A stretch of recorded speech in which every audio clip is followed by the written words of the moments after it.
اللہ اکبر اللہ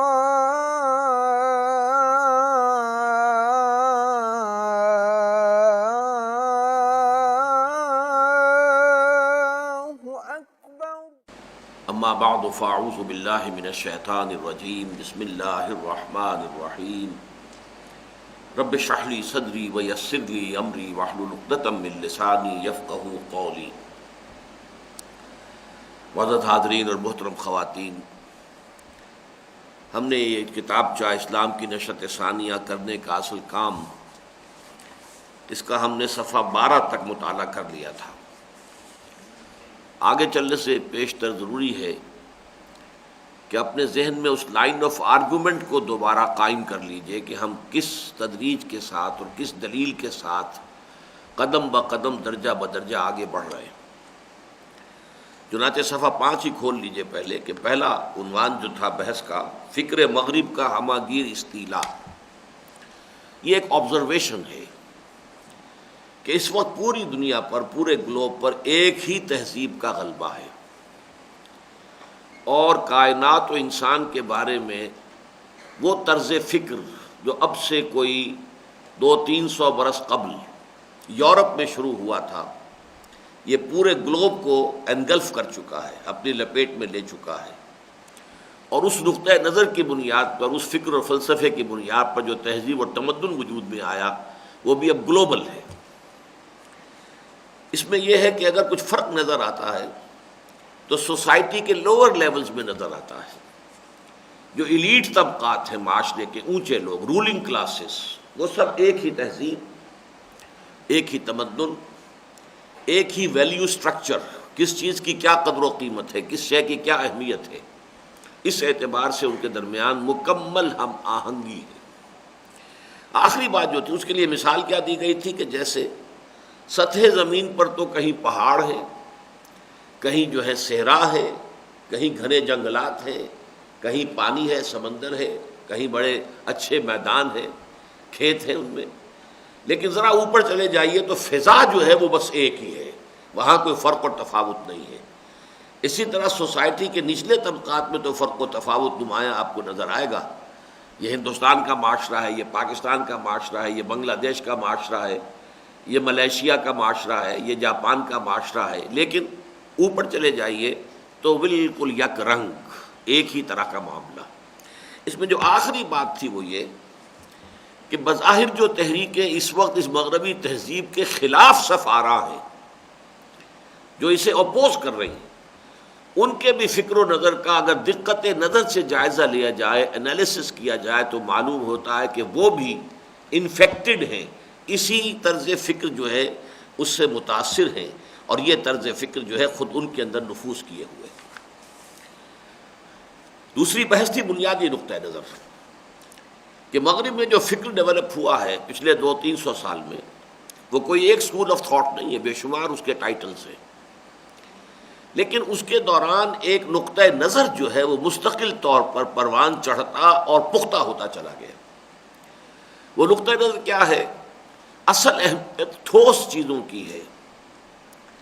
وہ چیزیں جو ہمارے حواس کے دائرے میں آتی ہیں، جن کے بارے میں ہم واقعتاً ایسی معلومات حاصل کر سکتے ہیں کہ جنہیں ویریفائی بھی کیا جا سکے، ان کی اہمیت ہے۔ باقی تصورات، خیالات، ماوراء طبیعیاتی نظریات، ان کی کوئی اہمیت نہیں ہے، کوئی حیثیت نہیں ہے، کوئی وقت نہیں۔ پھر اس کو انالائز کیا کہ خدا خالق اور کائنات، خدا ماورائی ہستی ہے، لہذا وہ ہے یا نہیں ہے ٹھیک ہے، لیکن یہ کہ کائنات تو ہے نا، توجہ اس کے مطالعے پر ہونی چاہیے۔ روح اور جسم یا مادہ، روح ہے یا نہیں ہے، کیا اس کی حیثیت ہے، حقیقت ہے، ہمیں نہیں معلوم۔ ہو سکتا ہے کہ ہو، لیکن جسم تو ہے، اس میں تو کسی اختلاف کی گنجائش نہیں، مادہ تو ہے جسے ہم ویریفائی کرتے ہیں، لہذا اصل توجہ جو ہے وہ روح اور روحانیات کی بجائے وہ آنی چاہیے مادے پر اور جسم پر۔ اسی طرح لائف آفٹر ڈیتھ، حیات بعد الممات ہے یا نہیں ہے، کچھ یقین سے نہیں کہہ سکتے، ہو سکتا ہے ہو سکتا ہے نہ ہو، لیکن یہ زندگی تو ہے نا، اس میں تو کسی شک و شبے کی گنجائش نہیں، لہذا اس پر توجہ مرکوز ہونی چاہیے۔ یہ میرے اس تحریر کا مین تھیم ہے 3 versus 3۔ البتہ اس میں ایک بات کا آج میں اضافہ کرنا چاہتا ہوں کہ آگے بڑھنے سے پہلے یہ سمجھ لیجئے، یہ 3 خدا یا خالق، روح اور حیات بعد الممات، اس کے مقابلے میں یہ 3 کائنات، جسم یا مادہ اور حیات دنیاوی ہے۔ اب اس میں یہ ہے کہ یہ جو 3 ہیں داہنے ہاتھ جن میں نے گنوائے ہیں، اس کے بارے میں آپ کو اس معاشرے میں بہت سے شیڈز مل جائیں گے۔ ایسے لوگ بھی ہوں گے جو صریحاً انکار کریں گے خدا ہے ہی نہیں، روح کی کوئی حقیقت نہیں، حیات دنیاوی ہے ہی نہیں، ایسے لوگ بھی مل جائیں گے۔ ایسے لوگ بھی ملیں گے کہ نہیں ہے تو صحیح، کچھ تو ہے، کوئی عقیدے کی حد تک مانتے ہیں، لیکن جب تجزیہ کریں گے تو ان کی ساری جد و جہد انہی 3 چیزوں کے لیے ہے، دنیا کے لیے، مادے کے لیے اور اس کائنات کے لیے۔ تو گویا کہ ریزلٹنٹ جو معاملہ سامنے آیا، نتیجہ جو ہوا وہ یہ کہ اس میں کوئی فرق نہیں ہے، چاہے کسی درجے میں عقیدے کی کوئی پوٹلی باندھ کے رکھی ہوئی ہو کہ خدا بھی ہے، اس کے اسماء و صفات بھی ہے، اور آخرت بھی ہے، اور وحی بھی ہے، اور روح بھی ہے، یہ سب چیزیں، لیکن اگر ہمارا ویلیو سٹرکچر وہی ہے،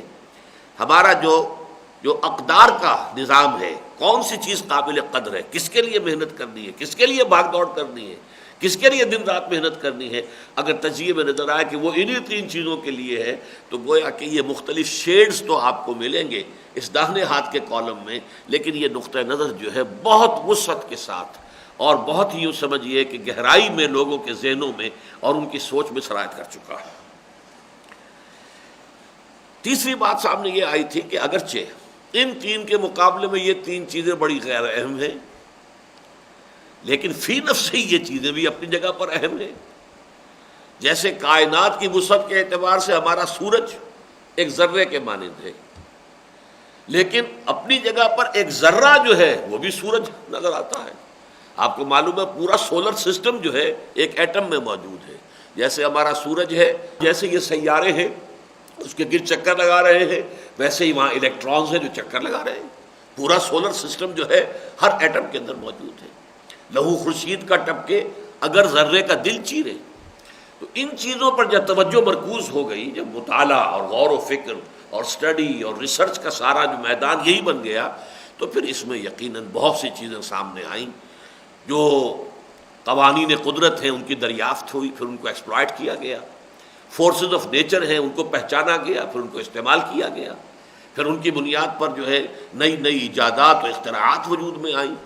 اور جیسے جیسے سائنس اور ٹیکنالوجی کی یہ جو یوں سمجھیے کہ کامیابیاں آگے بڑھیں، یہ نقطہ نظر گویا کہ اور مؤکد ہو گیا کہ واقعتاً چیزیں یہی ہیں قابل غور اور قابل توجہ، باقی یہ ذات و صفات اور اللہ سے لو لگانا اور آخرت کی فکر کرنا، اس سے کیا فرق واقع ہوتا ہے؟ یہ نقطہ نظر اور گہرا ہو گیا۔ تیسری بحث، عالم اسلام پر مغرب کی سیاسی و فکری یورش۔ یورپ میں جب یہ بیداری پیدا ہوئی اور سائنٹیفک اور فلسافیکل تھاٹ ڈیولپ ہوئے، اور پھر یہ کہ سائنس کا ارتقاء ہوا اور انوینشنز کا دور شروع ہوا، تو ایک پاور پوٹینشیل ڈیولپ ہو گیا۔ اس پاور پوٹینشیل کے نتیجے میں یورپ تسخیر کرنے کے لیے نکلا پورے اس گلوب کو۔ ویسٹ کی طرف بھی آپ کو معلوم ہے کولمبس گیا، اور امریکہ میں جو بھی وہاں کے اصل باشندے تھے ان کو ختم کر کے، اور وہاں پر یورپین اقوام میں جا کے، اور وہ تو اس طرح ختم کر دیا کہ ان کا وجود ہی نہیں رہا، پوری مغربی تہذیب، یورپی تہذیب ہی نے جا کر وہاں پنجے گاڑ لیے۔ مشرق میں معاملہ یہ تھا کہ لینڈ روٹ سے مشرق پر حملہ آور ہونا ممکن نہیں تھا یورپ کے لیے، لیکن درمیان میں آٹومان امپائر کھڑی ہوئی تھی جو سینٹینل تھی، محافظ تھی، سنتری تھی، تو اور وہ نہ تو بڑھنے دے سکتی تھی ایشیا کی طرف نہ افریقہ کی طرف، لہذا وہ 1498 میں واسکو ڈی گاما نے جو راستہ تلاش کر لیا round the Cape of Good Hope, اس کے نتیجے میں یہ سیلاب آیا اور اس نے ایسٹ کو فتح کرنا شروع کیا، یہ یورش ہوئی۔ اس کے نتیجے میں یہ نقطہ نظر، پہلے انہوں نے ہمیں فتح کیا، کانکر کیا عسکری اعتبار سے، سیاسی اعتبار سے، پھر انہوں نے اپنے نقطہ نظر کو، اپنے ذہن کو، اپنے فکر کو، اپنی سوچ کو، اپنی تہذیب کو ہمارے اوپر نافذ کرنے کی کوشش کی۔ وہ نظام تعلیم بنایا کہ یہاں کے لوگ جو ہیں، چاہے ان کی چمڑی کی رنگت جو ہے وہ تو بہرحال نہیں بدلے گی، لیکن اپنی سوچ میں، اپنے نظریات میں، اپنے فکر میں انہیں خالص یورپین بن جانا چاہیے۔ اب ظاہر بات ہے ہر عمل کا ایک رد عمل ہوتا ہے۔ اس معاملے میں جو رد عمل پیدا ہوا، خاص طور پر سائنس کے معاملے میں اور اس جدید تہذیب کے معاملے میں، تو اس میں دو نقطہ نظر جو ہے وہ ہمارے سامنے آئے۔ ایک یہ مدافعت کی اولین کوششیں اور ان کا ماحصل، کہ پہلا معاملہ تو چونکہ یہ تھا کہ عسکری طور پر یورپ نے ہمیں فتح کر لیا تھا، تو اس کے جواب میں عسکری تحریکیں اٹھی، مہدی سوڈانی اور سنوسی، امیر عبد القادر جزائری، سید احمد بریلوی رحمۃ اللہ علیہ یہاں ہندوستان میں، امام شامل، لیکن یہ کہ یہ سب کے سب ناکام ہو گئے۔ پھر تو یہ ہے کہ اس کے بعد جمال الدین افغانی کی شخصیت اور تحریک خلافت ہندوستان کی، یہ ہے کہ ہم کہہ سکتے ہیں کہ اس میں ایک ریئیکشن تھا، لیکن وہ بھی ناکام رہے، کوئی کامیابی حاصل نہیں ہو سکی۔ البتہ جب یہ تمکن حاصل ہو گیا اس تہذیب کو، اس تمدن کو، اس غلبے کو، اس استیلاء کو، تو اب جو دو ہمارے درمیان رائے پیدا ہوئی، ایک یہ کہ ہم اس وقت اس مغرب کی جو بھی یورش ہے، چاہے وہ سیاسی ہے، چاہے عسکری ہے، چاہے تہذیبی ہے، چاہے فکری ہے، ذہنی ہے، ہم اس کا مقابلہ نہیں کر سکتے، لہذا اس کے راستے سے ہٹ کر کونوں خدروں میں بیٹھ جاؤ اور قال اللہ و قال الرسول کے حصار میں اپنے آپ کو بند کر لو۔ یہ خالص دفاعی معاملہ تھا کہ اپنے ایمان اور اسلام کی کسی درجے میں حفاظت کی جائے۔ دوسرا نقطہ نظر یہ تھا کہ نہیں، اب یہ ایک فیکٹ ہے، مغربی تہذیب، مغربی تمدن، سائنس، یہ علوم، یہ فنون، ہمارے آنکھیں بند کرنے سے یہ بلی غائب تو نہیں ہو جائے گی، بلی تو موجود ہے، لہٰذا ہمیں یہ چاہیے کہ سائنس بھی پڑھیں، فکر بھی مغربی پڑھیں، اس میں جو غلط ہے اسے چھوڑتے جائیں، جو صحیح ہے اسے اختیار کرتے جائیں۔ یہ دو نقطہ نظر تھے کہ ہندوستان میں، ہند میں یوں کہیے، پاک و ہند، اس میں ایک نقطہ نظر کا سب سے بڑا نمائندہ دارالعلوم دیوبند بنا، اور دوسرے نقطہ نظر کا سب سے بڑا نمائندہ مسلم یونیورسٹی علی گڑھ بنا۔ اس میں نے جو یہ جملہ لکھا ہے کہ کامیابی بھی اگر کچھ ہوئی تو اسی پہلے حصے کو ہوئی، اس میں اب تھوڑی سی ترمیم کروں گا کہ یہاں پر دو الفاظ آنے چاہیے کہ دینی اعتبار سے اگر کامیابی ہوئی تو انہی کو ہوئی،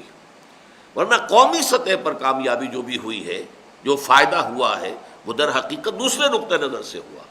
اگر یہ یونیورسٹی کی تعلیم، کالجوں کی تعلیم، مختلف پروفیشنز، میڈیکل، انجینئرنگ وغیرہ کی تعلیم حاصل نہ کرتے مسلمان، تو ظاہر بات ہے کہ ہندوستان میں تو وہ شودر بن کر رہ گئے ہوتے، نیچ ذات بن کے رہ گئے ہوتے، ان کی کوئی حیثیت ہی نہ ہوتی، پھر کسی پاکستان کے وجود میں آنے کا کوئی امکان نہ ہوتا۔ یہ ساری تحریک تو اسی طرح چلی ہے کہ قومی سطح پر، اب میں یوں کہوں گا اس کو کہ قومی سطح پر تو جو سر سید اسکول آف تھاٹ تھا وہ مفید ثابت ہوا ہے، لیکن یہ کہ دینی سطح پر اگر ایمان اور اللہ پر یقین کسی درجے میں محفوظ رہا ہے اور ہماری جو شعائر دینی ہیں ان کا سٹرکچر کسی درجے میں انٹیکٹ رہا ہے، تو وہ سارا اس کا جو ہے کریڈٹ جاتا ہے دارالعلوم دیوبند یا اس کے طرز کے مدارس، اور جو اس کی بیٹیاں ہیں جو کہ وہ تمام دارالعلوم کہ جو در حقیقت دیوبندی کی شاخیں ہیں۔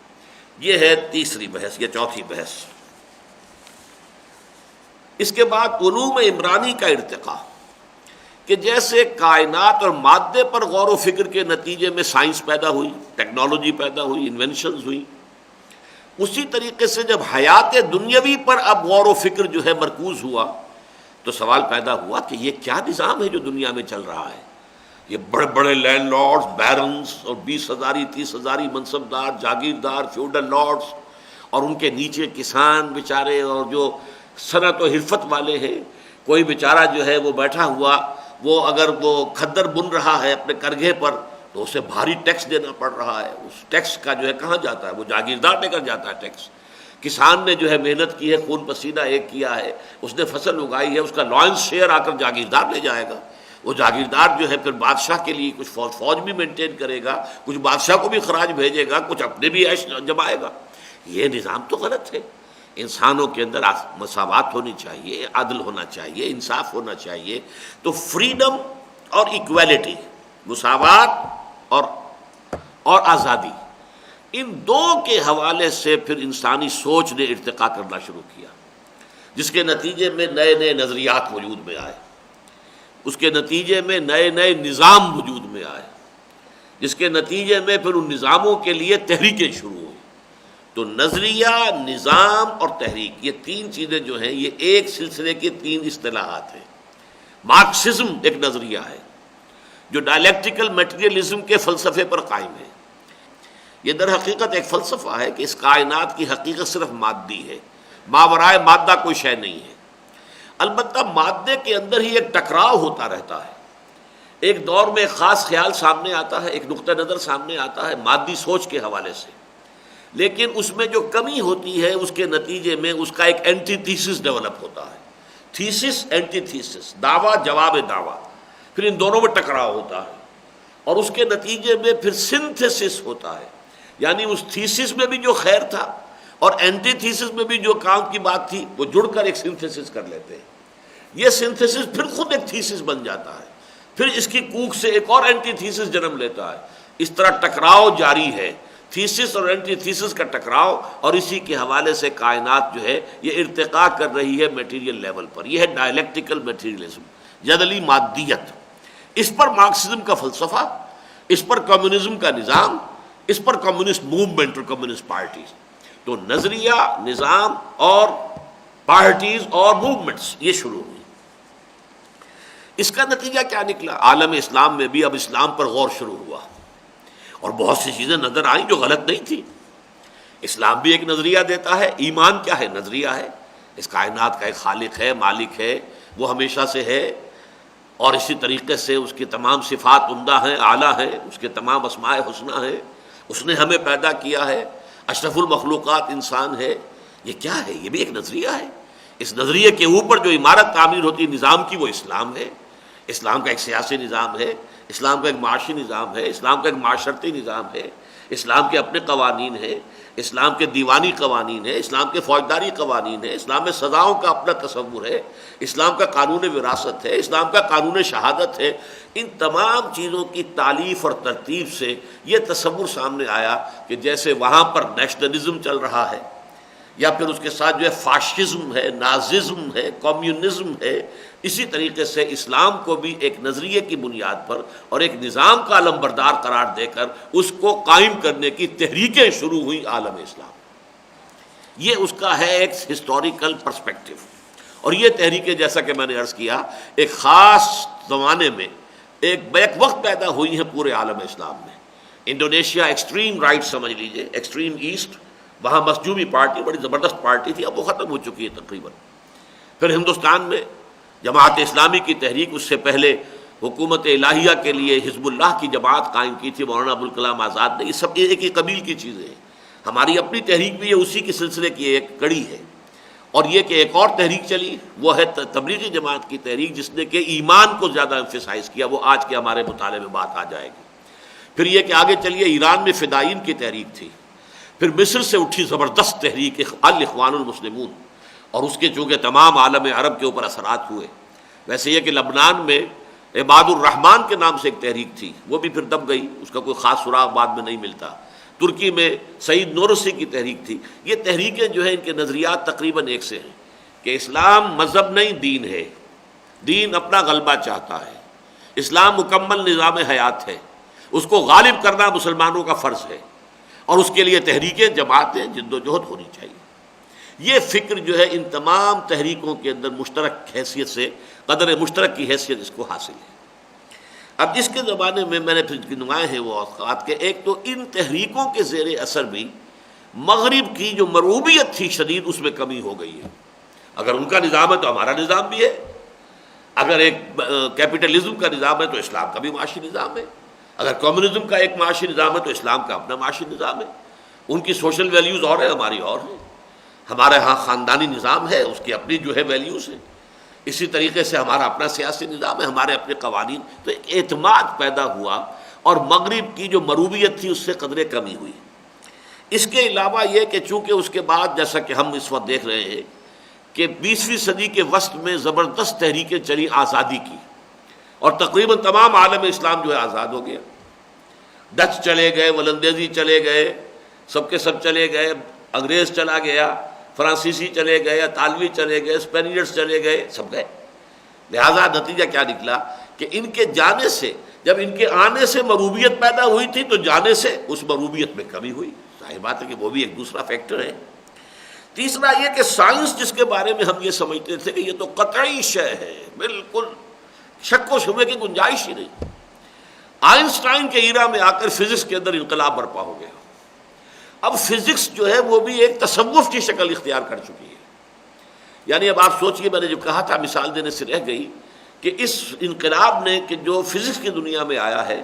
ماورائی عقائد کو ماننا آسان کر دیا ہے۔ مثلا پہلے ہم یہ کہتے تھے کہ حضور معراج پر تشریف لے گئے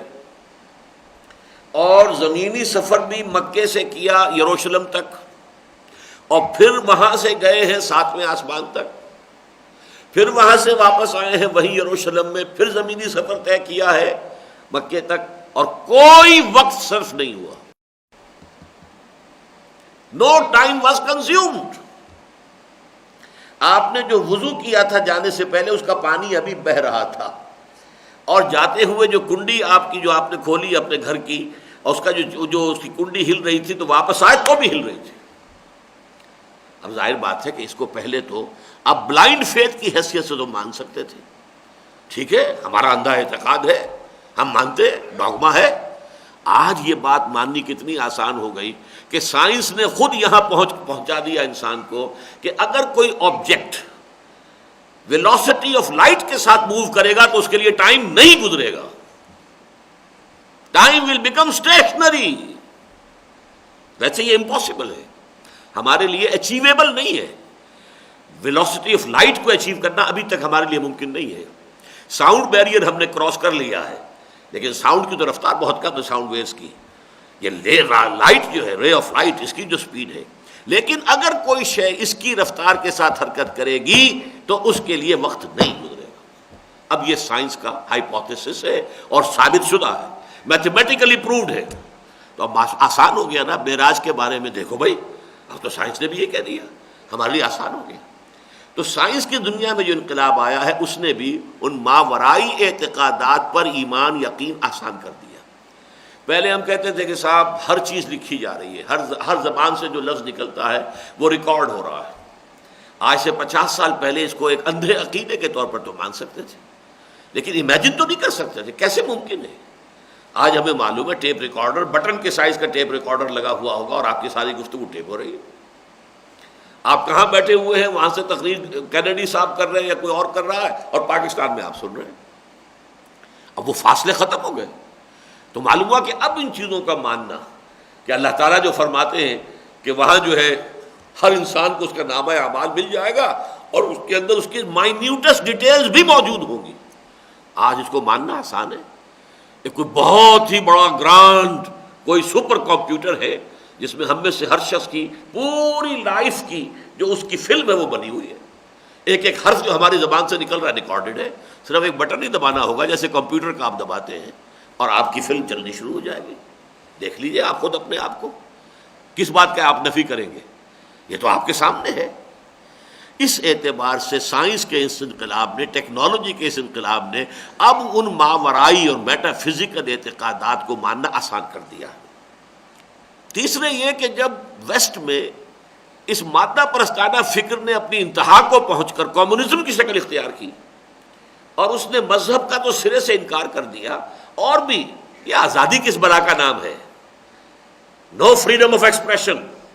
نو فریڈم آف ایسوسیشن، کوئی جماعت بنانے کی اجازت نہیں ہے آپ کو، آپ کا کام ہے کارخانے میں کام کریں اور آپ کو جو ہے وہ پیسے مل جائیں گے، آپ زندگی گزاریں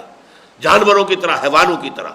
نہ آپ کو کوئی بات کہنے کا، تنقید کرنے کا حق حاصل ہے، اور نہ ہی آپ جماعت بنا کر کوئی اپنا نقطہ نظر جو ہے اسے پروموٹ کر سکتے ہیں۔ جب کمیونزم اس انتہا کو گیا تو ویسٹ میں پھر اس کے خلاف ایک رد عمل پیدا ہوا، انہوں نے مذہب کا سہارا لینے کی کوشش شروع کی، اور جیسا کہ کل میں آپ کو بتا چکا ہوں مذہب کو پروموٹ کرنے کے لیے دی گلوریس قرآن ملینز کی تعداد میں، گیتا ملینز کی تعداد میں، اپنشد ملینز کی تعداد میں شائع کر کے امریکہ نے تقسیم کی کہ بھائی اپنے مذہب کو سنبھالو ذرا۔ اور آخری فیکٹر یہ کہ جب یہ آزادی کی تحریکیں چلی ہیں کولونیل رول کے خلاف، تو عام طور پر ظاہر بات ہے کہ جب تحریکوں میں مسلمان ممالک میں اگر کہیں قربانی دینے کا وقت آتا ہے تو پھر اسلام کا نام لینا پڑتا ہے کہ مذہب کے حوالے سے جذباتی طور پر لوگ قربانیاں دینے کو تیار ہوتے ہیں۔ چنانچہ الجزائر میں جو فریڈم سٹرگل جاری تھی فرانس کے خلاف اسے جہاد فی سبیل اللہ کا نام دیا گیا۔ اسی طرح ہمارے ہاں پاکستان میں، پاکستان کا مطلب کیا؟ لا الہ الا اللہ۔ تو ان چیزوں سے بھی در حقیقت تقویت حاصل ہوئی ان تحریکوں کو جو تحریک اسلام ایمان کے نظریے پر اسلام کے نظام حیات کو قائم کرنے کے لیے مختلف ممالک کے اندر سامنے آئی۔ یہاں تک ہم پڑھ چکے تھے۔ اب آج ہم یہ کر رہے ہیں کہ اس کی قرأت میں میری مدد کریں گے عزیزم عاقب سعید۔ بسم اللہ الرحمن الرحیم۔ مدرجہ بالا اسباب و عوامل سے تقویت پا کر احیاء اسلام، قیام حکومت الہیہ اور نفاذ نظام اسلامی کی تحریکیں مختلف مسلمان ممالک میں برسرکار ہوئیں، جن میں قوت و وسعت اور جذبہ و امنگ کے اعتبار سے مصر کی الاخوان المسلمون اہم تر تھی، لیکن ایک ٹھوس اور مضبوط فکر کی حامل ہونے کے اعتبار سے بر صغیر پاک و ہند کی جماعت اسلامی کو نمایاں مقام حاصل تھا۔ یہ بات میں کل بھی عرض کر چکا ہوں کہ عالم عرب کا امام مصر اور عجمی عالم اسلام کا امام ہند، یہ دو گویا کے ممالک ہیں۔ اسی لیے یہاں سر سید اور ان کے ساتھی، اور وہاں مفتی محمد عبدو اور ان کے ساتھی۔ اسی طرح یہاں تحریک جماعت اسلامی کی اور وہاں الاخوان المسلمون کی۔ تو ان دونوں میں تقابل کا یہ نقطہ بہت اہم ہے۔ جوش جذبہ عربوں کے اندر چونکہ ان کے مزاج میں ہے، جوش ہوتا ہے، ان میں بہت قوت عمل ہے ان کے اندر، لہذا جوش اور جذبے کے اعتبار سے اور وسعت کے اعتبار سے وہ اخوان المسلمون بہت بڑی جماعت تھی جماعت اسلامی کی نسبت، لیکن ایک ٹھوس فکر، ایک لٹریچر جو ہے بڑا پختہ مضبوط، اس کے اعتبار سے جو مولانا مودودی نے پیدا کیا، اس کے اعتبار سے فکری طور پر جماعت اسلامی کی تحریک جو ہے وہ زیادہ قوی تھی۔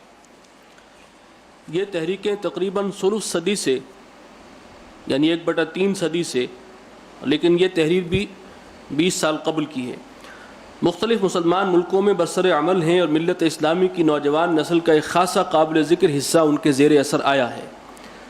لیکن عملاً ان میں سے کسی کو کوئی نمایاں کامیابی کہیں حاصل نہیں ہو سکی،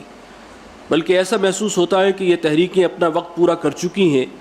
اور اسلام کی نشأت ثانیہ کے خواب کی تعبیر کا وقت ابھی نہیں آیا۔ چنانچہ مصر میں اخوان المسلمون کا اندرون ملک تقریباً خاتمہ ہو چکا ہے، اور اس کے باقیات و صالحات جلاوطنی کے عالم میں دول عرب کی باہمی آویزش کے سہارے جی رہے ہیں۔ یہ نقشہ جو ہے اس وقت کے اعتبار سے بالکل صحیح تھا۔ جمال عبد الناصر کی حکومت تھی، اخوان جو ہے بالکل دبا دیے گئے تھے یا باہر وہ نکل گئے تھے سب کے سب، کوئی سعودی عرب میں آ کے پناہ گزین تھا، کوئی یورپ میں جا کر بیٹھ گئے تھے۔ تو لیکن یہ کہ اب وہ صورت نہیں ہے، اب وہاں وہ جماعت بھی ہے، لیکن وہ ایک نیم سماجی اور نیم سیاسی جماعت ہے۔ جیسے جماعت اسلامی پاکستان میں، اب وہ ایک اسلامی تحریک اور انقلابی رنگ اس کا نہیں ہے، بلکہ ایک سیاسی سماجی جماعت ہے، ایسے ہی وہ بھی ہے۔ رہی بر صغیر کی تحریک اسلامی تو اس کا جزو اعظم پاکستانی سیاست کے نظر ہو چکا ہے، اور اب اس کا مقام تحریک جمہوریت کی حاشیہ برداری سے زیادہ کچھ نہیں رہا۔ یہ بر صغیر کی میں کل وضاحت کر چکا ہوں کہ اب میں اگر لکھوں گا اس کو تو بر عظیم لکھوں گا۔ اب اس کے 2 حصے ہو گئے، جب پاکستان بنا اور ہندوستان تقسیم ہوا تو جماعت اسلامی ہند اور جماعت اسلامی پاکستان، اور جماعت اسلامی جزو اعظم جو ہے وہ پاکستان کی تھی، چونکہ مولانا مودودی یہیں آ گئے، ساری قیادت یہاں آ گئی، زیادہ تعدیت بھی جو ارکان کی تھی وہ یہیں تھی، لیکن وہ جو ہے یہاں کی سیاست کے نظر ہو کر اور یہاں پھر الیکشن کی سیاست میں دلدل میں گم ہو گئی، اور اس کی وہ حیثیت اب ایک آئیڈیالوجیکل تحریک، انقلابی تحریک کی نہیں رہی۔ ان تحریکوں کی ناکامی کا سبب بظاہر تو یہ ہے کہ انہوں نے بے صبری سے کام لیا اور اپنے اپنے ملکوں میں سوچنے سمجھنے والے لوگوں کی معتدبہ تعداد کے ذہنوں کو بدلے بغیر سیاست کے میدان میں قدم رکھ دیا۔ اس جملے میں نوٹ کیجئے، معتدبہ تعداد۔ آپ اکثریت کو کبھی نہیں بدل سکتے، لیکن قابل لحاظ حد تک جو ہے ایک معاشرے کے اندر انقلابی خیالات جب تک نفوذ نہ کر چکے ہوں، اور خاص طور پر وہاں کا جو دانشور طبقہ ہے اس میں بھی ایک مضبوط نیوکلیس نہ بن چکا ہو، اس وقت تک اس معاشرے میں انقلاب نہیں آ سکتا۔ تو ان تحریکوں نے قبل از وقت جماعت اسلامی نے پاکستان کی سیاست میں دخل دے دیا، جبکہ ابھی وہ اس کے پری ریکویزٹس جو تھے وہ پورے نہیں ہوئے تھے، اور اخوان المسلمون نے فلسطین کے جہاد میں حصہ لے کر اپنی قوت جو ہے اس کو منتشر کر دیا، اور دنیا کے سامنے اپنی طاقت کو اس طرح نمایاں کر دیا کہ دنیا چونک گئی کہ یہ بڑی جو ہے ہمارے لیے ایک خطرہ بن سکتی ہے تحریک، اور اسی وجہ سے پھر حسن البنا شہید رحمۃ اللہ علیہ کو شہید کروا دیا گیا۔ تو یہ میرے نزدیک اجلت پسندی کے مظاہر ہیں جو ان دونوں تحریکوں سے ظہور میں آئے ہیں۔ ان تحریکوں کی ناکامی کا سبب بظاہر تو یہ ہے کہ انہوں نے بے صبری سے کام لیا اور اپنے اپنے ملکوں میں سوچنے سمجھنے والے لوگوں کی معتدب تعداد کے ذہنوں کو بدلے بغیر سیاست کے میدان میں قدم رکھ دیا، جس کے نتیجے میں قومی قیادتوں اور ترقی پسند عناصر سے قبل از وقت تصادم کی نوبت آ گئی۔ لیکن ترقی پسند سے مراد ہے جدید ترقی پسند عناصر، وہی جو ایلیٹ جو کہ اس معاملے میں جب بھی کولونیل رول ختم ہوا ہے تو جن لوگوں کو انہوں نے تربیت دی تھی ان کے ذہنوں کو جو ہے اپنی سوچ کے مطابق ڈھال دیا تھا، وہی برسر اقتدار آئے۔ اور یہ ظاہر بات ہے کہ وہ لوگ تھے کہ جو مذہب کے ساتھ اس طرح سے ہم آہنگ نہیں تھے، تو تصادم پیدا ہوا ان تحریکوں کا ان عناصر کے ساتھ۔ لیکن در حقیقت ان کی ناکامی براہ راست نتیجہ ہے ان کے تصور دین کی خامی اور مطالعہ اسلام کے نقص کا۔ یہ ہے اب ہمارے مطالعے کا اصل میں مرکزی نقطہ کہ دو اسباب میں نے معین کیے ہیں، ایک ہے سپرفیشل اور وہ کیا ہے عجلت پسندی، جلدی کی گئی اور تمام جو انقلاب کے لازمی تقاضے ہیں، پری ریکویزٹ ہیں، ان کو پورا کیے بغیر میدان میں آ گئے۔ لیکن ایک یہ ہے کہ ایک بنیادی خامی جو ہے ان کے فکر میں بھی، میری تعمیر میں مضمر تھی ایک صورت خرابی کی کہ عین اس کے فنڈامنٹلز کے اندر، بنیاد کے اندر بھی ایک کمی تھی، ایک کوتاہی تھی۔ ان کا تصور دین وہ بھی کچھ یک طرفہ تھا اور ان کا مطالعہ اسلام جو ہے وہ بھی ناقص تھا۔ تعبیر کی کوتاہی، ذرا دقت نظر سے جائزہ لیا جائے تو معلوم ہوتا ہے کہ ان تحریکوں کا مطالعہ اسلام اسی مغربی نقطہ نظر پر مبنی ہے جس میں روح پر مادے اور حیات اخروی پر حیات دنیاوی کو فوقیت حاصل ہے۔ چنانچہ اسلام کے ان ماوراء الطبیعاتی اعتقادات کا اقرار تو ان کے ہاں موجود ہے جن کے مجموعے کا نام ایمان ہے، لیکن انہیں کچھ زیادہ درخور اعتناء اور لائق التفات نہیں سمجھا گیا،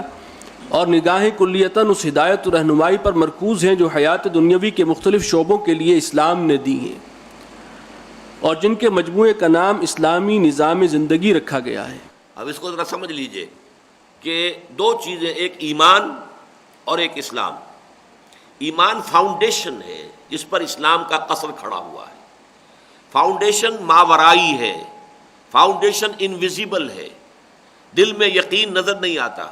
پھر یقین بھی ان ہستیوں کے بارے میں جو ماورائی ہیں، لیکن اسلام نظر آتا ہے۔ یہ اسلام کا معاشی نظام ہے، جیسے ایک بلڈنگ ہے، ایک مکان ہے، یہ اس کا بیڈ روم ہے، یہ اس کا کچن ہے، یہ اس کا جو ہے ڈرائنگ روم ہے، یہ اس کا فلاں ہے، وہ تو نظر آئے گا۔ ایمان نظر نہیں آئے گا، بلڈنگ نظر آئے گی۔ تو شفٹ آف ایمفیسس یہ ہے کہ ان تحریکوں میں ایمفیسس جو ہے، زور جو ہے، تاکید جو ہے، وہ ایمان کی بجائے اسلام پر ہے۔ اسلام نظام زندگی کے لیے جو ہدایات دیتا ہے، جس کے بنیاد میں ایمان ہے، ایمان مضبوط ہوگا تو پھر یہ عمارت اوپر چڑھے گی، اور ایمان کمزور ہے تو ظاہر بات ہے کہ یہ عمارت جو ہے اس کو وہ ایمان کی فاؤنڈیشن جو ہے سپورٹ نہیں کر سکتی۔ یہ ہے بیسک جو در حقیقت اس میں کمی ہے، اس کو ایک جملے میں نے آپ کے سامنے رکھ دیا۔ اللہ تعالیٰ کی ہستی کا اقرار تو موجود ہے، لیکن ایمان باللہ کی وہ کیفیت کہ آفاق و انفس میں تنہا وہی فاعل حقیقی، وہی فاعل مطلق، مؤثر حقیقی اور مسبب الاسباب نظر آنے لگے، بالکل مفقود ہے۔ اب ان جملے میں سے ایک ایک لفظ کو اچھی طرح آپ کو سمجھنا ہے، یعنی اللہ تعالیٰ کی ہستی کا اقرار تو موجود ہے، اس کے بغیر تو مسلمان ہو ہی نہیں سکتے، لیکن ایمان باللہ کی جو کیفیت مطلوب ہے وہ تو یہ ہے کہ آفاق و انفس میں تنہا وہی فاعل مطلق، مؤثر حقیقی اور مسبب الاسباب نظر آنے لگے۔ جو کچھ ہو رہا ہے اس کے اذن سے ہو رہا ہے، تمام اسباب اس کے تابع ہیں، کوئی سبب کوئی نتیجہ برآمد نہیں کر سکتا۔ ایک تصور یہ کاز اینڈ ایفیکٹ، یہ کاز ہے تو یہ ایفیکٹ ہو جائے گا، ہم کہیں نہیں، اس کاز اور ایفیکٹ کے درمیان اللہ کا اذن حائل ہے۔ سارے وسائل آپ کے پاس ہوں تب بھی آپ وہ کام نہیں کر سکتے جب تک اللہ نہیں چاہے گا۔ لا مؤثر فی الحقیقت الا اللہ، لا فاعل فی الحقیقت الا اللہ۔ فاعل حقیقی، مؤثر حقیقی، مسبب الاسباب، اسباب کو بھی در حقیقت کنٹرول کرنے والا اللہ ہے۔ یہ کیفیت نظر آنے لگے، یہ ہماری کیفیت ہو جائے کہ ہم محسوس کریں کہ ہر آن ہر لحظہ اللہ تعالیٰ کی مشیت اور اللہ تعالیٰ کی قدرت کا ظہور ہو رہا ہے۔ آخرت کا اقرار تو کیا جاتا ہے، لیکن اس پر ایسا ایمان کہ کن فی الدنیا کأنک غریب و عابر سبیل ان کی کیفیت پیدا ہو جائے قطعاً ناپید ہے۔ یعنی آخرت کا ایک تو عقیدہ ہے، آخرت ہے جی مرنے کے بعد جی اٹھیں گے، لیکن اس کی جو کیفیت پھر ہونی چاہیے کہ آخرت ابدی ہے، دنیا فانی ہے۔ وَإِنَّ الدَّارَ الْآخِرَةَ لَهِيَ الْحَيَوَانُ، اصل زندگی ہے ہی آخرت کی زندگی۔ لیکن جب ہم یہ دیکھتے ہیں، اس کا نتیجہ تو یہ نکلنا چاہیے، حدیث میں آیا کہ دنیا میں ایسے رہو جیسے اجنبی ہو یا راہ چلتے مسافر ہو۔ اب یہ حقیقی ہے ہی نہیں، اصل حقیقت تو ہے آخرت، یہ فانی ہے اور آج بھی ختم ہو سکتی ہے۔ کیا پتہ کل صبح کا سورج جو ہے میں اور آپ دیکھ سکیں یا نہ دیکھ سکیں، کیا پتہ آج ہی رات میں ہمارا انتقال ہو جائے۔ تو یہ زندگی تو حقیر ہے، بے حقیقت ہے، ناقابل اعتماد ہے، اس پر کیا بھروسہ، اس میں کیا اپنے آپ کو انویسٹ کیے چلے جانا۔ بلکہ کن فی الدنیا کانک غریب و عابر سبیل، یہ بڑے پیاری حدیث ہے۔ حضرت عبداللہ ابن عمر فرماتے ہیں رضی اللہ تعالی عنہ کہ ایک دفعہ حضور نے اپنے دونوں دستے مبارک میرے شانوں پر رکھے اور شانوں کو پکڑا مضبوطی کے ساتھ، اور پھر یہ الفاظ کہے کن فی الدنیا کانک غریب و عابر سبیل، دیکھو دنیا میں ایسے رہنا جیسے کہ تم اجنبی ہو، اس دنیا سے تمہیں کوئی دلچسپی نہیں ہے، یا راہ چلتا مسافر ہے۔ راہ چلنے والے مسافر کو اپنی سفر سے کوئی دلچسپی نہیں ہوتی، اس منزل پر نگاہ ہوتی ہے، مجھے پہنچنا ہے وہاں۔ اسی کی حدیث ایک اور آتی ہے کہ مالی ولی دنیا، مجھے تمہاری اس دنیا سے کیا سروکار، انما مثلی کراکب استظل تحت شجرۃ ثم راح فترکھا، میری مثال تو اس مسافر کی سی ہے جو تھوڑی دیر کے لیے سستانے کے لیے کسی درخت کے سائے میں بیٹھتا ہے اور پھر وہ اپنی منزل کی طرف رواں ہو جاتا ہے۔ اسے اس درخت سے اور اس سائے سے کوئی مستقل تعلق نہیں ہے، وہ اس کا گھر نہیں ہے۔ یہ کیفیت اگر ہماری نہیں ہے تو آخرت پر ایمان کیا مانی؟ وہ ایک عقیدہ ہے کہ ہاں ہے، آخرت ہے، لیکن وہ تو آخرت پر اگر یقین پیدا ہو جائے تو یہ کیفیت یہ ہوگی کہ کن فی الدنیا کانک غریب و عابر سبیل، مالی ولی الدنیا انما مثلی کراکب استظل تحت شجرۃ ثم راح فترکھا۔ یہ کیفیات اگر نہیں ہوتی تو ایمان فی الآخرت حقیقت میں موجود نہیں ہے۔ رسالت کا اقرار تو ہے لیکن محبت رسول صلی اللہ علیہ وسلم نام کو موجود نہیں، اور مقام رسالت کا تصور زیادہ ترقی پسند لوگوں کے نزدیک تو ڈاک کے ہر کارے اور صرف اپنی زندگی میں ملت کے مرکز یعنی راہبر و مطاع سے زیادہ نہیں۔ اور جو سنت کے مقام سے زیادہ آگاہ ہیں انہوں نے بھی سنت عادت اور سنت رسالت کی تقسیم سے ایسا چور دروازہ پیدا کر لیا ہے جس سے کم از کم اپنی نجی زندگیوں کی حد تک زمانے کا ساتھ دینے کی آزادی برقرار رہے۔ ایمان بالرسالت کے ضمن میں ایک تو یہ ہے کہ اللہ کے رسول ہیں، ان کی پیروی کرنی چاہیے، ان کے احکام ماننے چاہیے۔ ایک ہے جذباتی طور پر محبت، جس کو حضور فرماتے ہیں لا یؤمن احدکم حتی اکون احب الیہ من والدہ وولدہ والناس اجمعین، دیکھو تم میں سے کوئی شخص حقیقتاً مومن نہیں ہوگا جب تک کہ میں اسے اپنے باپ سے، بیٹے سے، تمام انسانوں سے زیادہ محبوب نہ ہو جاؤں۔ ایمان بالرسالت کا اصل تقاضا تو یہ ہے۔ اچھا، جب محبوبیت ہوگی تو حضور کے ہر ادا کی انسان جو ہے پیروی کرے گا، لیکن ہمارے یہاں کیا ہے، زیادہ ترقی پسند لوگوں سے مراد یہاں کیا ہے، جو مثلاً پرویز صاحب یا اور اس طرح کے لوگ، ان کا تو کہنا یہ ہے جو منکرین حدیث ہے کہ بس جیسے کہ ایک ڈاک کا ہرکارہ آتا ہے آپ کو خط دے کر چلا گیا، اس کا اور کوئی کام نہیں ہے، ایسے رسول کا کام یہ تھا کہ اللہ کی کتاب اس نے آپ کو پہنچا دی، اب آپ جانیں اللہ کی کتاب جانیں، مستقل بات جو ہے وہ اللہ کی کتاب ہے، رسول نے کیا کیا کیسے کیا یہ اپنی جگہ ہے، وہ تو ایک ڈاک کے ہرکارے کی طرح اس کا کام تھا پہنچا دینا، اس نے پہنچا دیا بس صلی اللہ علیہ وسلم۔ لیکن یہ کہ جو تحریکیں جن کا کہ ہم ذکر کر رہے ہیں اس وقت، ان کے اندر بھی یہ ہے کہ سنت عادت اور سنت رسالت اگرچہ یہ چیزیں صحیح ہیں، بعض چیزیں وہ ہیں جن کے لیے کہ حضور نے حکم دیا یہ کرو، بعض چیزیں وہ ہیں کہ حضور کرتے تھے لیکن آپ نے حکم تو نہیں دیا، لیکن یہ کہ اگر محبت ہوگی کسی کو تو پھر وہ ان چیزوں کی بھی نقالی کرے گا، اس کی بھی پیروی کرے گا، یہ محبت کا جو ہے تھرمامیٹر ہے۔ لیکن یہ کہ جب ہم سنت عادت سنت رسالت کی مستقل تقسیم کر کے اور پھر صرف سنت رسالت تک اپنے آپ کو محدود کر لیں گے تو ہمارا وہ رسول کی ذات کے ساتھ تعلق بھی محدود ہو جائے۔ اب یہ میں نے گنوائے ہیں ایمان باللہ، حقیقت میں کیا ہونا چاہیے ہے کیا، ایمان بالآخرت اگر ہو تو اس کی کیفیت کیا ہونی چاہیے، فی الواقع کیا ہے، ایمان بالرسالت اس کی کیفیت کیا ہونی چاہیے، فی الواقع کیا ہے۔ گویا ایمان کا صرف وہ اقرار پایا جاتا ہے جو قانونی اسلام کی بنیاد ہے، اور یہ کیفیت کہ ایمان انسان کا حال بن جائے، نہ صرف یہ کہ موجود نہیں ہے بلکہ اس کی کسی ضرورت و اہمیت کا احساس بھی سرے سے عنقا ہے۔ اب یہاں لفظ آگے حال بن جانا، پہلے میں نے کہا تھا لفظ آیا تھا نظر، نظر انسان کو نظر آئے کہ مشیت ایزدی ہی کار فرما ہے، اس کی یہ کیفیت ہو جائے کہ اسے ہر آن ہر لحظہ محسوس ہو کہ اللہ کا فیصلہ جو ہے وہ چل رہا ہے، اللہ کی مرضی چل رہی ہے، اللہ کی تدبیر کائنات ہے کہ جس سے یہ کائنات چل رہی ہے۔ یہاں حال ایک ہے ایمان قال کے درجے میں، آمنت باللہ و ملائکتہ و کتبہ و رسلہ والیوم الآخر والقدر خیرہ و شرہ من اللہ تعالی والبعث بعد الموت، یہ قال ہے۔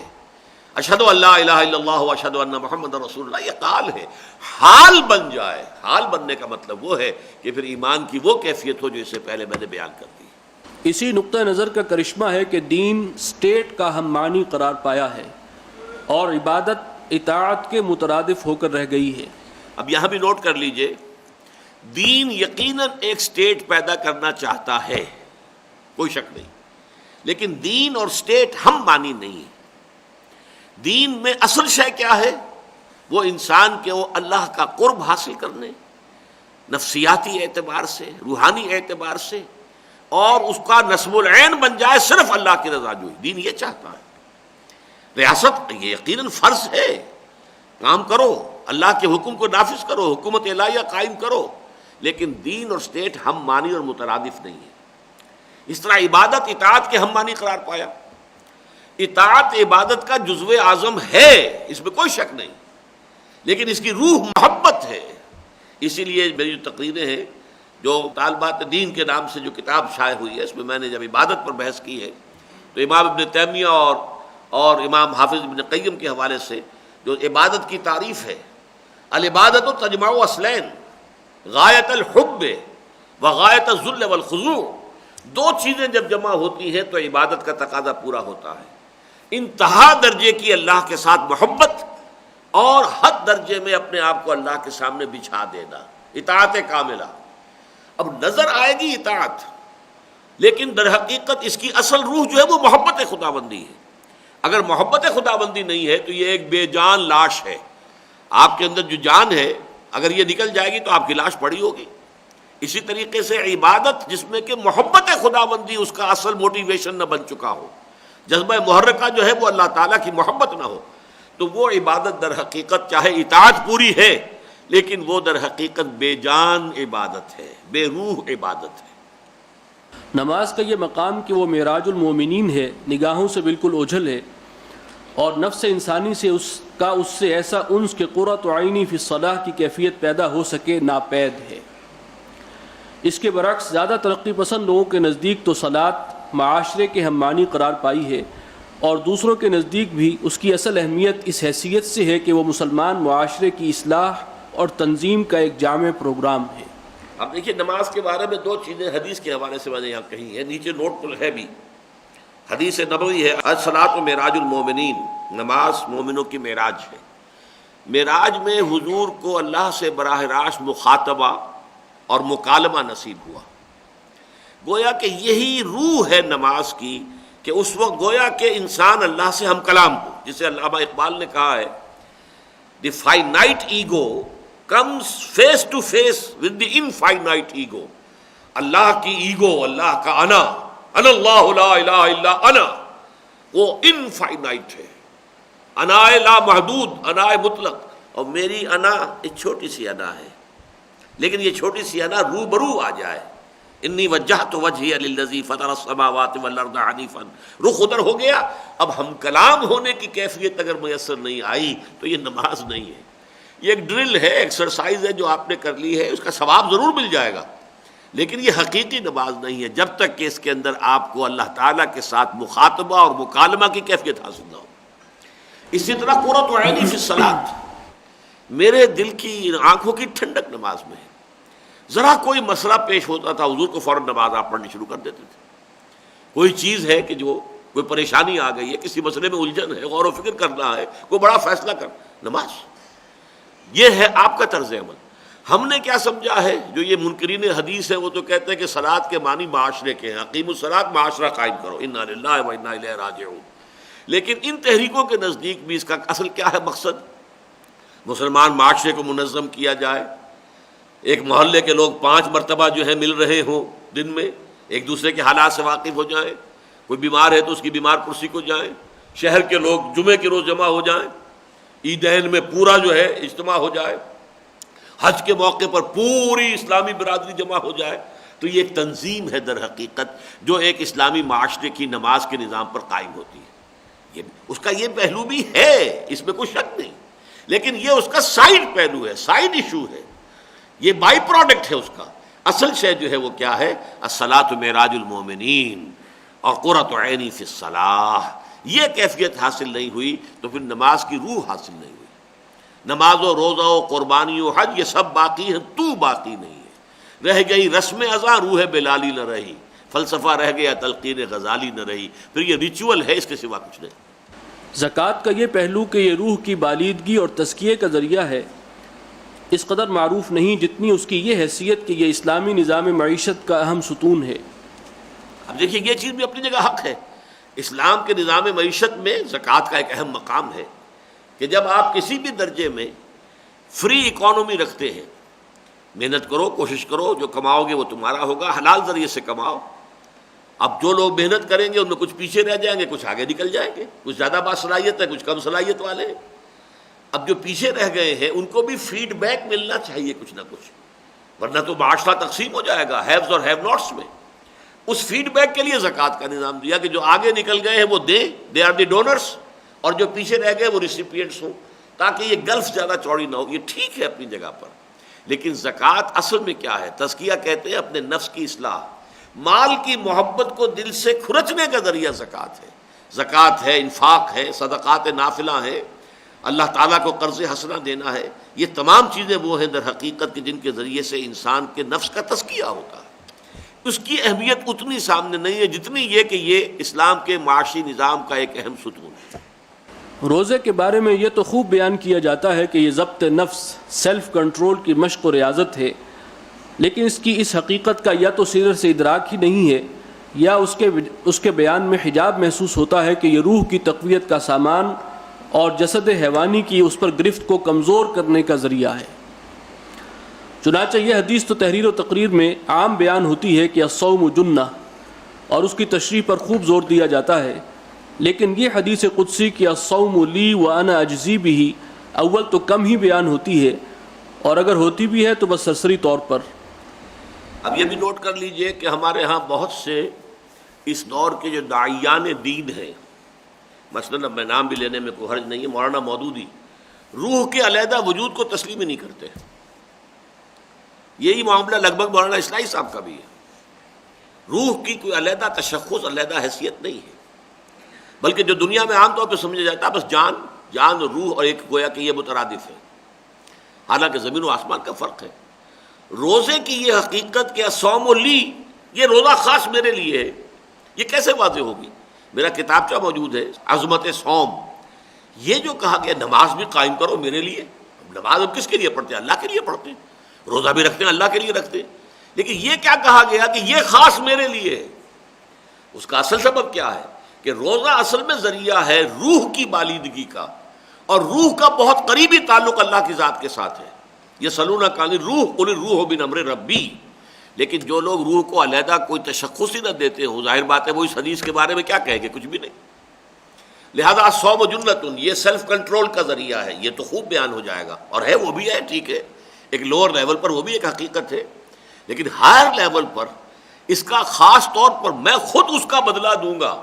بلکہ اس کا ترجمہ یہ کہ میں خود ہی اس کا بدلہ ہوں، انا اجزا بہ، یہ بھی اس کی ایک قرات ہے۔ اس کے معنی کیا ہوئے کہ اس روزے کی کوئی اور گہری حقیقت ہے جس تک کہ یہ ریشنلسٹ لوگ جو ہیں وہ بالکل نہیں پہنچ پائے۔ اسی طرح حج کے بارے میں یہ تو معلوم ہے کہ اس کے ذریعے خدا پرستی کے محور پر ایک عالمگیر برادری کی تنظیم ہوتی ہے، لیکن اس سے آگے اس کی روحانی برکات کا کوئی تذکرہ نہیں ہوتا۔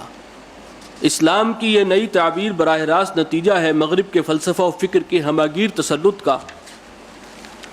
جس نے نقطہ نظر کو ملحدانہ و مادہ پرستانہ بنا کر رکھ دیا۔ اب دیکھیے پہلی بحث جو تھی جس کا آخری جملہ یہ تھا کہ مغربی فکر اور فلسفے کا یہ جو نفوذ ہے یہ اس درجے گہرا ہے ہمارے معاشرے میں کہ بعض ان تحریکوں کا بھی اگر تجزیہ کیا جائے جو مغربی تہذیب کے خلاف سفارہ ہیں تو محسوس ہوگا کہ ان کے نقطہ نظر کے اندر بھی اس مغربی تہذیب کا پیدا شدہ نقطہ نظر جو ہے وہ نفوذ کیے ہوئے۔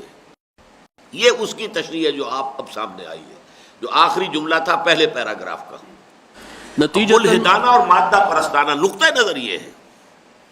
روحانیت کی بجائے، ماورائیت کی بجائے سارا فوکس جو ہے وہ در حقیقت ان ٹھوس چیزوں کی طرف ہے۔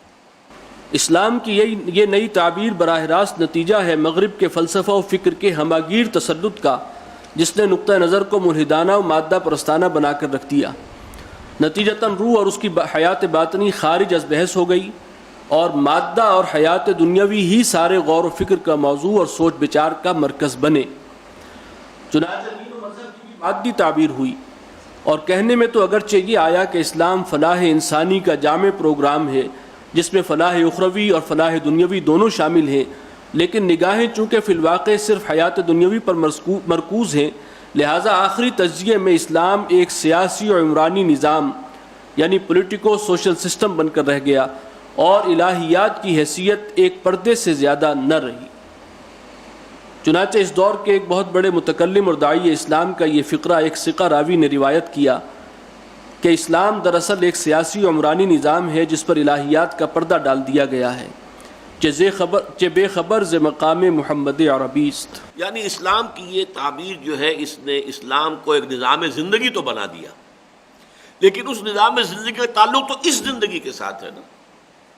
حیات دنیاوی کے ساتھ ہے۔ لہذا ہم اگر اس نظام زندگی کو یہاں پر نافذ کرنے کے لیے تن من دھن لگا رہے ہیں تو ہمارے دو موٹیوز ہو سکتے ہیں۔ ایک تو یہ ہو سکتا ہے کہ اللہ پر ہمارا ایمان اور یقین اس درجے ہے کہ ہم اس کے حکم کے طور پر اس کی طرف سے عائد شدہ فریضہ سمجھ کر اللہ کے دین کے غلبے کی جد و جہد کریں۔ ایک یہ ہے کہ ہم اسلام کو ایک بہتر نظام زندگی سمجھتے ہوئے انسانوں کی بہبود کے لیے اسلام کو قائم کرنے کی کوشش کریں۔ اب ظاہر بات ہے کہ اگر یہ دوسری بات ہے تو اب ایک کمیونسٹ میں اور ایک مسلمان میں کیا فرق رہ گیا؟ کمیونسٹ غلطی، آپ اس کو کہہ لیں کچھ بھی کہہ لیں، وہ سمجھتے کمیونزم بہتر نظام ہے، نوع انسانی کو زیادہ انصاف فراہم کرتا ہے، ایکسپلائٹیشن کو ختم کرتا ہے، تو انسانوں کی بہبود کے لیے وہ چاہتا ہے کہ کمیونزم کا نظام آ جائے، اس کے لیے جانیں بھی دیتا ہے، اس کے لیے قربانیاں دیتا ہے، اس کے لیے سب کچھ کرتا ہے۔ ہم یہ سمجھتے ہیں کہ نہیں، اسلام ایک بہتر نظام ہے اور لوگوں کی بہبود اور فلاح دنیاوی اس کے ساتھ وابستہ ہے کہ اسلام کو قائم کیا جائے۔ تو موٹیو کے اعتبار سے کوئی فرق نہیں دونوں میں۔ اصل موٹیو کیا ہونا چاہیے کہ اللہ پر یقین، آخرت کا یقین، اللہ کی رضا جوئی، آخرت کی فلاح، اس کے لیے اللہ کی طرف سے جتنے بھی فرائض عائد کیے گئے ہیں ان کو ادا کرنے کا فیصلہ کرنا۔ ان فرائض میں نماز بھی ہے، روزہ بھی ہے، انہی فرائض میں اقامت دین بھی ہے، دین کو قائم کرنے کی جدوجہد کرنا۔ تو چاہے عمل ایک ہی ہو رہا ہو لیکن اس کے پس منظر موٹیو کے اعتبار سے زمین و آسمان کا فرق ہو گیا۔ چنانچہ زندگی کا اصل مقصد یہ قرار پایا کہ اس نظام زندگی کو عملاً رائج و نافذ کیا جائے۔ رہی خدا کی معرفت و محبت اور اس کے سامنے تضرع و اخبات جو عبادت کا اصل جوہر ہیں، تو ان کی حیثیت بالکل ثانوی و اضافی ہو کر رہ گئی۔ یہ صورتحال بھی خاصی قدامت پسند اسلامی تحریکوں کے یہاں ہے۔ یعنی یہ کہ ان چیزوں کا ثانوی طور پر ہو جانا، لیکن کم سے کم تسلیم تو کرتے ہیں نا، یہ بھی قدامت پسند تحریکوں کے ہاں ہے۔ جماعت اسلامی ہے، الاخوان ہے، ورنہ زیادہ ترقی پسند لوگ جو ہیں وہاں پہ اصل میں یہاں پہ اس کتابچے میں مراد ان سے ہے منکرین سنت، منکرین حدیث، اور ان کے سب سے بڑے اس وقت اسپوکس مین جو ہیں وہ غلام احمد پرویز تھے، اور ان کا فکر بڑی تیزی کے ساتھ پھیل رہا تھا ہمارے معاشرے میں۔ لہٰذا اس کتابچے، اس تحریر کے پس منظر میں ان کا ذکر جو ہے اہمیت کے ساتھ ہے۔ ورنہ زیادہ ترقی پسند لوگوں نے تو فکر مغرب کی منطقی انتہا یعنی سوشلزم اور کمیونزم کے زیر اثر اسلام کو سیاسی و عمرانی سے بھی آگے بڑھ کر محض ایک معاشی پروگرام بنا کر رکھ دیا ہے۔ یہ خاص اصطلاح ہے پرویزی فکر کی، نظام ربوبیت۔ نظام ربوبیت جو ہے وہ گویا کہ معاشی مسئلے کا جو حل ہے جو اسلام نے دیا ہے، ان کے نزدیک جو ان کی تعبیر ہے وہ در حقیقت سوشلزم کا چربا تھا۔ یعنی ان کے نزدیک اسلام عبارت ہے محض ایک مخصوص نظام ربوبیت سے، باقی رہے اعتقادات و ایمانیات تو ان کے ضمن میں جہاں سر سید مرحوم کی انتہا ہوئی تھی وہاں سے انہوں نے ابتدا کی، اور جنت و دوزخ کی تعبیر اسی دنیا کے عیش و آرام اور کلفت و مشقت سے، اور قیامت یعنی کی تعبیر جنت اور دوزخ کوئی آخرت و آخرت نہیں ہے، اسی دنیا میں آرام، آسائش، امن، سکون یہ جنت ہے، اسی دنیا میں بیماریاں یہ اور وہ اور انٹرنل سٹرائفز یہ جہنم ہے۔ اور قیامت کی تعبیر ایٹمی دھماکوں سے کر کے سارا معاملہ ہی ختم کر دیا۔ تاہم باوجود اس کے کہ ہماری نگاہ میں یہ بھی اسلام کی مادی تعبیر ہی کی ایک منطقی انتہا ہے، مذہب کی یہ تعبیر ہمارا موضوع بحث نہیں ہے، اس لیے کہ چاہے اسے قرآنی فکر ہی کا نام کیوں نہ دیا گیا ہو، اس کا خالص مادی اور خلاف قرآن ہونا اظہر من الشمس ہے، اور ہم نے اس فکر کی جانب کچھ اشارے کیے بھی ہیں تو محض ضمنی طور پر، تاکہ یہ واضح ہو جائے کہ دین و مذہب کی مادی تعبیر کا سلسلہ بالآخر یہاں تک جاتا ہے۔ خشت اول چون حد معمار کج تا سریا میراوت دیوار کج۔ اس اعتبار سے غور کیا جائے تو معلوم ہوتا ہے کہ یہ تحریکیں فی الواقع مذہبی سے زیادہ سیاسی و عمرانی اور دینی سے زیادہ دنیاوی ہیں۔ یہ اب کنکلوژن ہے۔ یہ تحریکیں جو احیائی تحریکیں پوری دنیا کے اندر ایک وقت میں ابھری، جن میں سے کسی کو بھی کہیں کامیابی حاصل نہیں ہو سکی، نہ جماعت اسلامی کو، نہ الاخوان کو، نہ فدائین کو، نہ مسجومی کو، نہ سعید نورسی کو، نہ عباد الرحمان کو۔ تو اس کا ایک سبب تو میں نے بیان کیا تھا، ان کی جلد بازی، پری میچورلی میدان سیاست میں آ جانا۔ لیکن اصل سبب یہ ہے کہ ان کا جو دین کا تصور ہے، جو مطالعہ اسلام ہے ان کا، اور یہ ایمان اور اسلام کے مابین جو ربط اور تعلق ہے، در حقیقت اسی کو صحیح طور پر نہ سمجھ سکنا، یہ ہے اصل میں میری تعمیر میں مضمر تھی ایک صورت خرابی کی۔ اس اعتبار سے غور کیا جائے تو معلوم ہوتا ہے کہ یہ تحریکیں فی الواقع مذہبی سے زیادہ سیاسی و عمرانی اور دینی سے زیادہ دنیاوی ہیں، اور آخری تجزیے میں دوسری سیاسی و معاشی تحریکوں سے صرف اس اعتبار سے مختلف ہیں کہ ان کے نزدیک سرمایہ دارانہ جمہوریت یا اشتراکیت بہتر نظام ہائے حیات ہیں، اور ان کے نزدیک اسلام انسانی زندگی کے جملہ مسائل کو بہتر طور پر حل کرتا ہے۔ گویا در حقیقت مذہب کی اصل اقدار کے احیاء کا کام تو ابھی شروع بھی نہیں ہوا، نہ مصطفیٰ نہ رضا شاہ میں نمود اس کی، کہ روح شرق بدن کی تلاش میں ہے ابھی۔ یہی سبب ہے کہ یہ تحریکیں بے لنگر کے جہازوں کی مانند ادھر ادھر بھٹک رہی ہیں، اور ان کا حال اکثر و بیشتر اس مسافر کا سا ہے جسے نہ تو منزل ہی کا پتہ رہا اور نہ ہی یہ یاد رہا کہ سفر شروع کہاں سے کیا تھا۔ ہم تو فانی جیتے جی و میت ہیں بے گور و کفن، غربت جس کو راس نہ آئی اور وطن بھی چھوٹ گیا۔